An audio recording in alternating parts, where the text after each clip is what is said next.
বছর শুরুতেই আমি আর আমার ছোট বোন আমার আম্মুকে নিয়ে এই প্রথমবার কোথায় কোথায় ঘুরলাম, কি কি খাওয়া দাওয়া করলাম, আর এই নতুন বছরে আমার ছোট বোনের সাথে আমার সাথে কি কি ঘটে গিয়েছে সেই সব কিছু নিয়ে থাকবে আজকে এই ছোট্ট ভিডিওটা। হ্যালো, আসসালামু আলাইকুম, সবাই কেমন আছেন? এই ভিডিওটা মূলত জানুয়ারি মাসের 1 তারিখে করা, কিন্তু আমাদের মনটা এতটাই খারাপ ছিল যে আমরা ভিডিওটা আপলোড করতে পারিনি। আমার মনটা, আমি প্রতিদিনই নিয়ত করে রাত 8টা বাজে ভিডিও দিব, কিন্তু ব্যস্ততার কারণে দিতে পারি না। কিন্তু ইনশাল্লাহ এখন থেকে আমি প্রতিদিন রাত 8টা বাজে ভিডিও দিব। আপনারা যারা আমাকে ভালোবাসেন তারা কিন্তু অবশ্যই আমার ভিডিও দেখবেন এবং লাইক করবেন আর একটু শেয়ার করে দিবেন।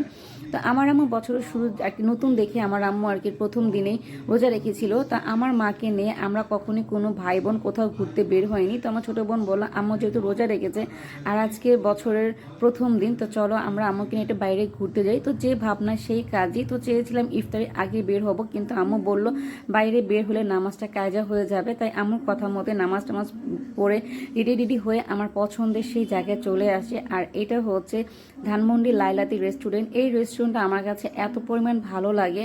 মানুষ পরিবর্তন হয়, সব কিছুই পরিবর্তনে, কিন্তু আমি আমার দেখায় এই রেস্টুরেন্টেই হচ্ছে একমাত্র যে পরিবর্তন হয়নি।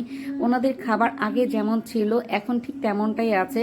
তো আমার কেন জানি এই রেস্টুরেন্টের খাবার খুব ভালো লাগে, তাই আমার সাজেস্টই হচ্ছে আমার ছোটো বোন আমার আর কি রেস্টুরেন্টে আসছে। তো সেদিন আমি একটু সাজুগুজু করেছিলাম আমার ছোটো বোনের রিকোয়েস্টে, কারণ আমার আপু আর কি আমার ছোটো বোন বলে আপু তুমি তো এখন সাজুগুজু করো না। আমি কিন্তু আগে খুব সাজুগুজু পছন্দ করতাম, ছোটোবেলায় সারাদিন আয়নার সামনে বসে থাকতাম। আর এখন আয়না তো দূরের কথা, চুল ছাড়ারও সময় পায় না, কত বছর যে হয়েছে আয়না দেখি না।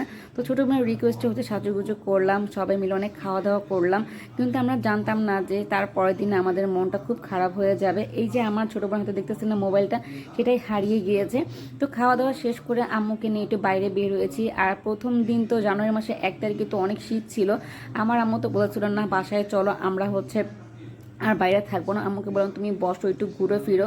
আমার এই মাটা আমাদের জন্য অনেক কষ্ট করেছে, কিন্তু কখনোই আমাদের কোনো ভাই বোনকে বলে নাই যে তোমরা বের হও, আমাকেও নিয়ে বের হও। তো আমরা হচ্ছে আম্মুকে নিয়ে প্রথমবার বের হয়েছি। আমার আম্মুও খুব এনজয় করেছে, আমরাও খুব এনজয় করেছি। তো ছোটো বোন আমার ভিডিও দেখেছিল, বলো তুমি একা একা ভুট্টা খেয়েছো, আমাকেও খাওয়াবা। তো আমি ভাবলাম যে তোমরা ওখানে গিয়েছি, আর এই মামার ভুট্টাটা খুব মজা। তো আমি আমার ছোটো বোনকে খাওয়ালাম, আমার বোন তো খুব খুশি। আর এই যে দেখতেছেন আবির, আবির যেখানেই যায় না কেন, মানুষ কেন পশু পাখির থেকে শুরু করে মানুষ পর্যন্ত আমার ছেলে ফ্যান হয়ে যায়। আর আমার ছেলে মাশাআল্লাহ অনেক মিশু। তো আর সবাই আপনারা আমার ছেলের জন্য দোয়া করবেন। আমরা সেদিন অনেক এনজয় করেছিলাম, কিন্তু তারপরের দিন আমার বোনের মোবাইলটা একটি নষ্ট আর কি হারিয়ে যাওয়াতে আমার মনটা খুব খারাপ হয়ে গিয়েছে। আমি এখন আমার বাসায় কারোর সাথে কথা বলতে পারি না, 2 দিন হয়েছে হারিয়েছে, মনে হচ্ছে কত বছর হয়েছে কথা বলি না। তো আম্মুর জন্য ভেবেছি একটু ফুল নিব, কারণ ফুলের মতো পবিত্র আর কিছুই হতে পারে না, কিন্তু আমার আম্মু বলে দরকার নেই ফুল নেওয়ার। তো আম্মু বলে তাড়াতাড়ি করে বাসায় চলো। তো রিক্সা নিয়ে নিয়েছি, আম্মু তো এখন বাসায় যাওয়ার জন্য দৌড়াদৌড়ি করতেছে। তো সেদিন কিন্তু অল্প সময়ের জন্য বের হয়ে খুবই ভালো লেগেছে। তো আজকে এই পর্যন্ত, আবার দেখবো নেক্সট ভিডিওতে। আল্লাহ।